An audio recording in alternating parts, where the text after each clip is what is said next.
救恩咧據小弟淺陋嘅認識咧，係天主即係上帝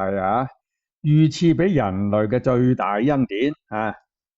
天主以道成肉身降世為人嘅耶穌釘死響十字架上作為終極嘅獻祭，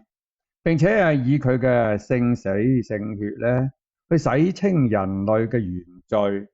使所有嘅人嘅靈魂都擺脫原罪，就同天主修和，得享永生小弟個人相信天主嘅救恩咧，響基督死響十字架上嘅嗰一刻，就已經圓滿完成嘅，並且即時就賜咗俾全人類。約翰福音耶穌斷氣前大呼一聲，成了英文係 It is finished， 恐怕就是呢個意思啦獲得救恩嘅當然就唔會局限於某群體某民族總之就人人有份啦因為耶穌嘅聖死咧係為咗全人類，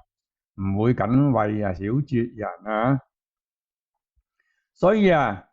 救恩絕唔會係要你先入教會就領洗之後才會分俾你嘅今日教會人士話教會之外無救恩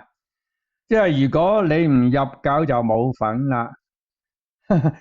如果係咁每年聖誕節大家興高采烈咁齊唱普世歡騰救主降臨，